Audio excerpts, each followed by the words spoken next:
Good afternoon, everyone. I have a few good news for you. This is the last panel of the day. So, hopefully you've been here for a long time. We shall have our new State Secretary for Digital Affairs, Mr. Cedrico, who will be joining us just after this panel at 6:05. The second good news that I have for you is that, of course, because this is the last panel, we kept for you the most interesting subject, which is quantum computing. Is it a crypto killer? And of course, as the name says, it's a very non-complex subject. So because it is a complex subject, I'd like to start with a few questions to the audience. Who among us are computer engineers? Please raise your hands. Okay, great, thank you. Who is from business or marketing background? Okay, great. So, it's almost 50-50. We have a great panel of experts that they will introduce each other. So I'm just going to give you a brief overview. I will start with Vincent Danos. Vincent Danos is the director of research at the CNRS. He's a quantum expert. We have Ludovic Perret, who is the CEO of a company called CryptoNext. He is also a prominent searcher in this field. We have Dima Chizhevski.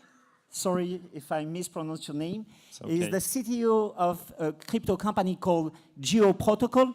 And we have Lee Jun from Switzerland. He's the chairman of ABCMint. So I have a very short introductory for you, and then we will start the panel. Most of the computer science that we have for the last 50 years is based on binary computing. And most of the securities that we use every day for transaction, for PayPal payment, Visa, MasterCard, making bank wires, they are using a kind of cryptography that has been in the industry for a long time, and which is based on assumption. Factorizing very large numbers into prime numbers is a difficult task that cannot be achieved in a small amount of time. And because of that, it's very secured.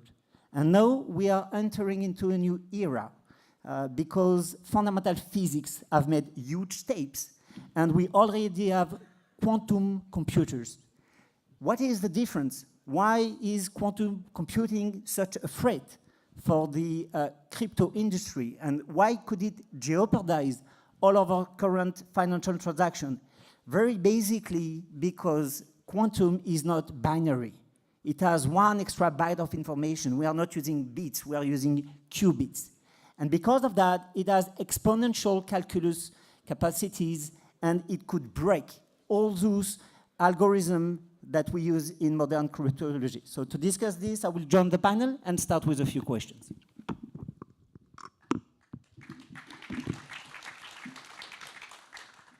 So my first question will be for you, Ludovic. As I said, you're the founder of CryptoNext, and you are very expert in this field. So how real is this threat? Are we looking to something which is of the present, of the future?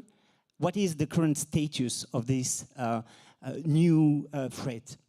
So, as you said, quantum computer is the promise of an incredible quantum computing power. So this is a true paradigm shift in computation, which will make something which is impossible today possible, in particular regarding the security. So it is not science fiction. So quantum computers are coming. So they are available in various ways. So you can implement algorithm via cloud.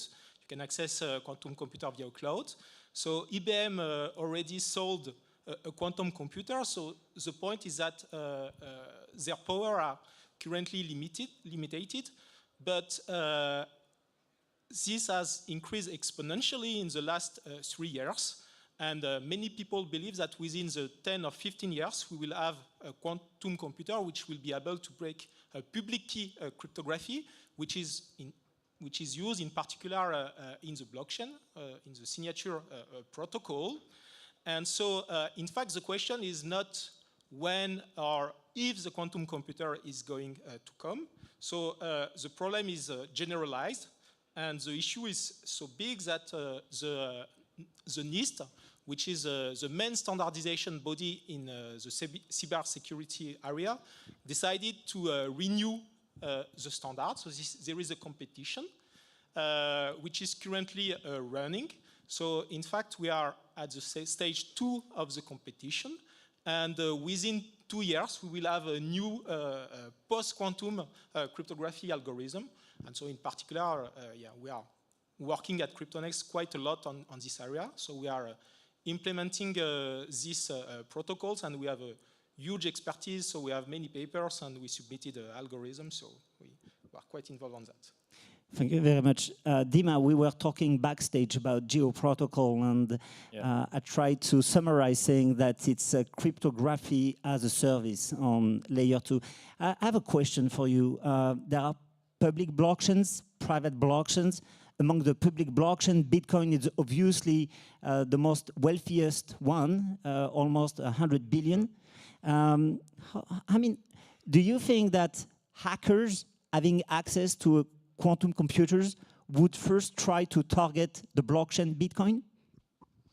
I think that we should not rely on hackers or maybe on an opportunity that some kind of group of people would use quantum computers for breaking some systems.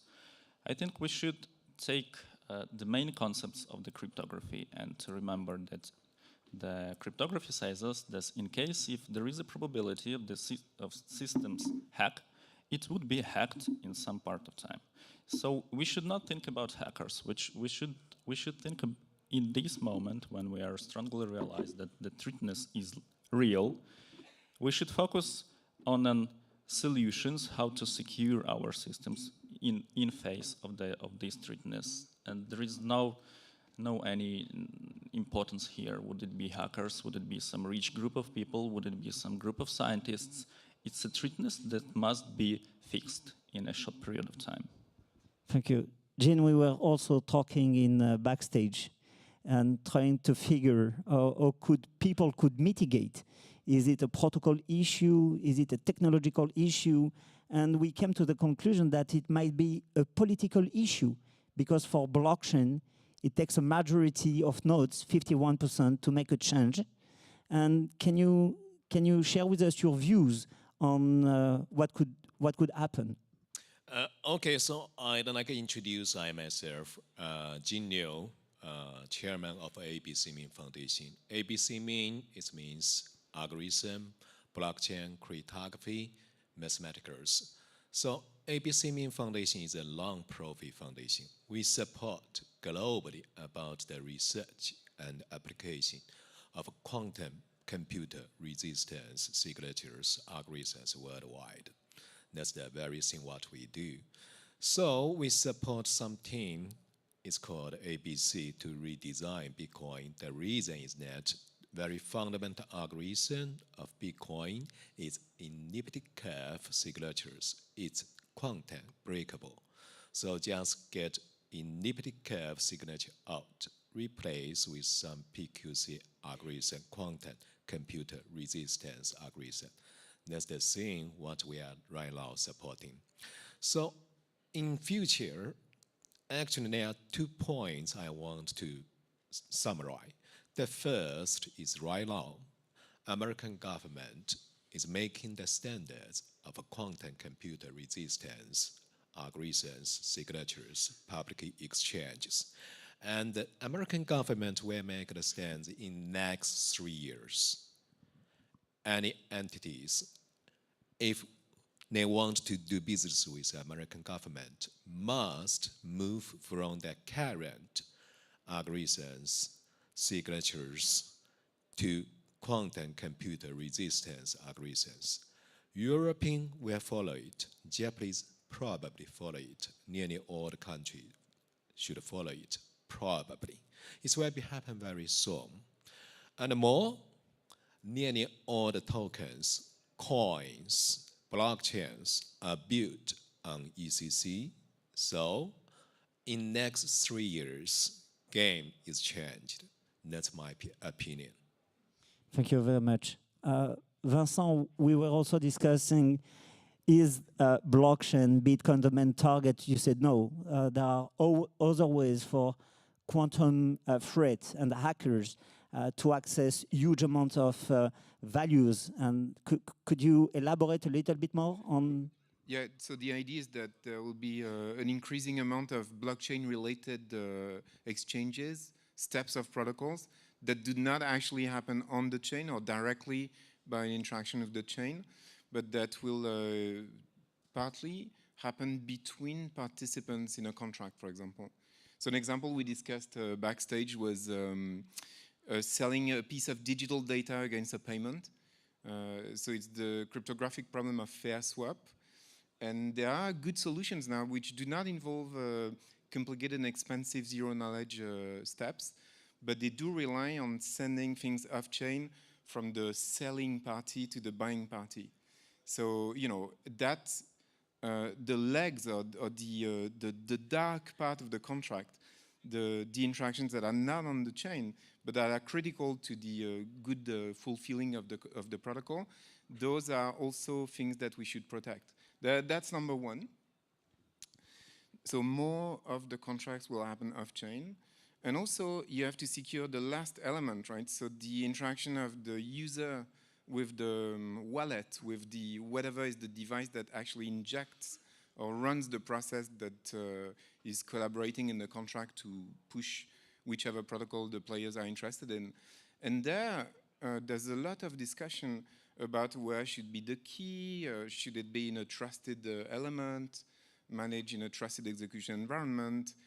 And so if I may take a minute, so Samsung has a different proposition at the moment, although I'm not sure exactly what's going on, but in the Samsung 10, they have what's called a PUF, a puff, which is a physically unclonable function or physically unclonable functionality, depending. And what is that? It's a trick to make any player, like Alice, get authenticated by another player who actually knows a secret without having a key which is local to, let's say, a mobile phone, just to fix ideas. So that's a very tempting object.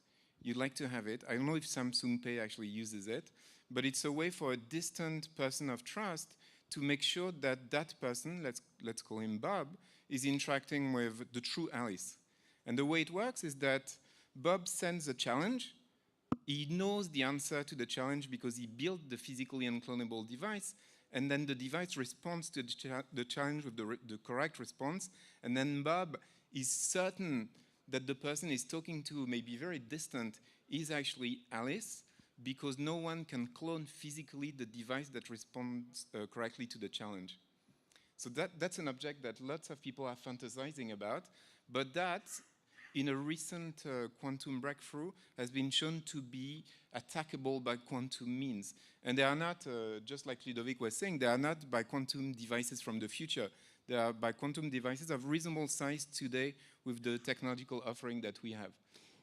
Thank you very much. May I add several things sure. on it? Sorry, but for me, the things you are talking about seems like very, very contrastable to the one of the basic approach of the asymmetric cryptography, especially do not rely on the pre-shared keys, especially in the hardware implementations.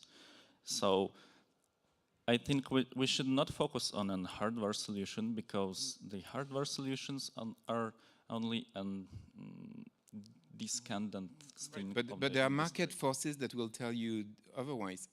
And who is going to win? Is it the pure cryptographic view, or is it the market forces, the people who are telling you? So, you know, a keyless, secure way to talk to the blockchain would be a fantastic product. Dima, I will continue, thank you. And we shall continue this discussion probably later on. I have another question for Ludovic. We were also talking about how real is that threat. You know, we had a Telegram group to prepare this panel. We were exchanging views on a research paper, and we were talking about the transaction in the blockchain for the Bitcoin, which are at risk. And we saw that as soon as 2027, all the transactions in the pools could be at risk. Can you elaborate a little bit further on this, please?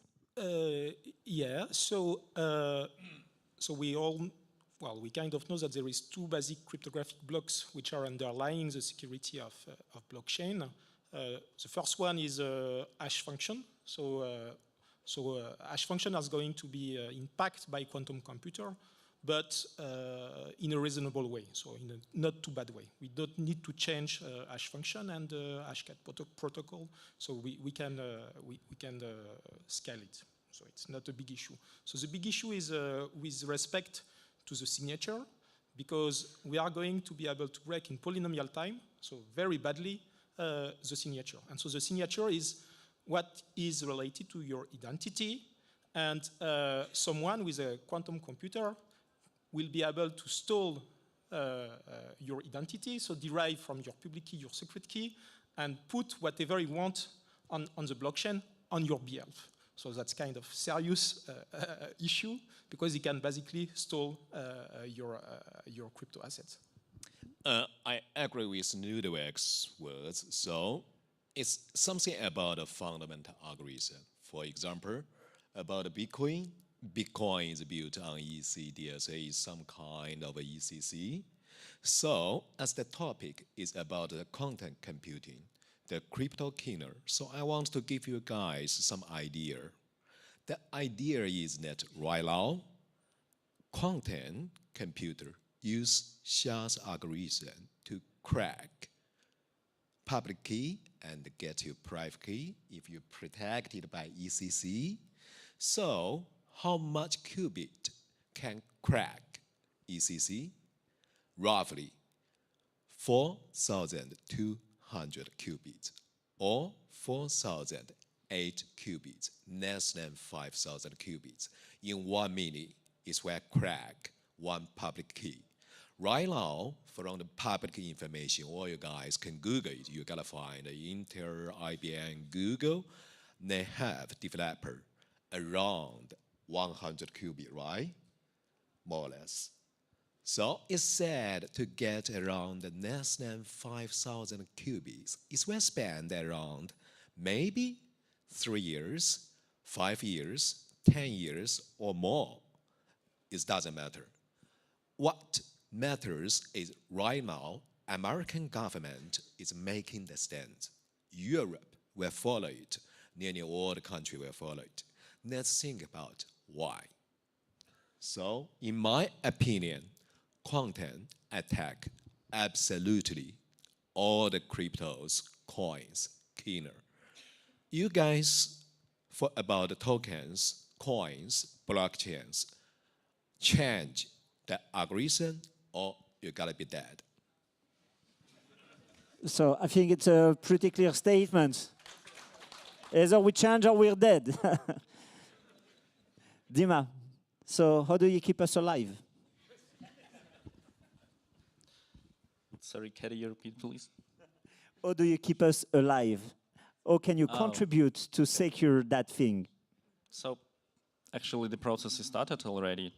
The NIST, that my colleague talks about, has a proposal to the community to prepare the next standard that would be quantum resistant. And as I know it, at the moment, they are on a stage 2. That means for us that they have selected some very interesting algorithms that are very potentially, one of them very potentially would be the final standard. So in my point of view, we should only wait for about several years until this standard would be available and prepare our today's systems to be able to implement it as fast as it's possible, because it's really it is really valuable for us how fast we would implement this, because it correlates with our own security. Thank you. Vincent? So what's the theoretical evidence at the time we're speaking that the new schemes that are considered by NIST in this competition, you mentioned stage 2 is the stage where, so it's a bunch of shortlisted, essentially lattice-based crypto schemes. No, there is 3 family of schemes, so there is kind of 9. But so, yeah, so in fact, we have to live with something, with cryptography, which is the same than today. So today you assume that elliptic curve is difficult to break. But this is still an assumption, and so we believe it's true, so it's an assumption. And it's going to be the same with the new post-quantum standard. So we will introduce new assumption, which has been studied since many years. And all the experts and NIST will decide at some point, well, this one, or these 2 or 3 ones is the one on which we decide to bet for the future. So just to be clear, they are not known to be quantum resistant. There is no known quantum algorithm that breaks them. It's quite a difference.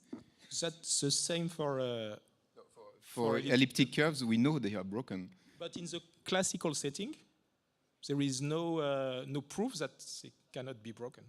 Sure, but there are grades of proof, grades of evidence that are theoretical anyway. So I understand. So okay, I'm going to say, so because you don't want let's avoid being an expert discussion because we are talking about a very complex matter. But the question is not expert. The question is what's the plausibility of these hardness assumptions, you know, and so okay. I think because most of our audience is coming, you know, half is computer, half is business. I think that we should really stay down to the earth and discuss like very concrete matters. I have a question about the maturity of the quantum computers itself. I mean, you're working at the CNRS. Obviously, if there is one of us which has access to this kind of incredible machines, is you. What can you tell us about the maturity of those systems? Does the CNRS actually has one? Runs it? Is it only quantum simulators? Do you have access to this kind of power? And what can you tell us about it? So what Ludovic said, essentially, so there are a bunch of big actors. Rigetti is someone you didn't mention. D-Wave. D-Wave is selling and has been selling over the years very large quantum computers that are not universal, but they have over 1,000 qubits today, or so they claim. So and those machines are so only the number of qubits you can access is not a good measure of how much you can do with them. But there are a bunch of large industry actors who are giving access to researchers to this kind of resources. So there is Rigetti, Google, you know, and there's a major investment in quantum, but major really in the People's Republic of China at the moment. Alibaba has injected huge amounts in quantum computing. We can expect those things to scale rapidly to the level where they're actually going to break what we know can be broken at the moment. We know nothing about the new codes that NIST is preparing. Thank you very much. Jean. Okay. Excuse me. So a tiny thing that may not be of importance to anyone, but just, you know, indulge me. So let's assume that, you know, the scheme that NIST chooses is actually hard for quantum. You know, it's not unreasonable, for sure. It doesn't mean that when you compose it to other elements to make bigger protocols, they are still inherit from that resistance. So there's something subtle about quantum attacks that defeats the composability of your cryptographic breaks with other objects. So it's another thing, a degree of complication we have to take care of. So, Jean, very briefly, and then we will have to wrap up because we have the Secretary of State which is coming. So, excuse me, I think that we should tell something for all the guys can understand easily. So the first thing, I gotta tell you guys, quantum computer, the real crypto killer. Okay? I said, in the next 3 years, change, or you guys gonna be died. The second thing I want to make you guys know, I think most of the guys here are from France. One of the top PQC quantum computer resistance guys, Ludovic. If you get any question, just ask Ludovic. This guy is a very tough guy. Okay? You are all tough guys. I can testify. About the quantum resistance. Okay? So, in the world, any questions if you guys want to ask, just ask me. Okay? Thank you. Good one. Dima, you want to add something? Yeah, I think there is one real valuable moment here. Even in case if humanity will bring the really quantum-resistant algorithm, it's not enough for us to simply rely on it. We should take into account the next moment. I have collected some numbers for you. So the problem is that these kind of algorithms are generating the really huge amount of data as a signatures. So simply to compare current solutions that are based on classic RSA or ECDSA are generating about 200 of bits of data as a signature. And in the same time, the quantum resistance algorithms, for example, those who have passed the second stage of the NIST, for example, crystal dilithium generates 26 kilobytes of the data as a one signature. Sphinx generates 300 kilobytes as a single signature. It's 300 of kilobytes.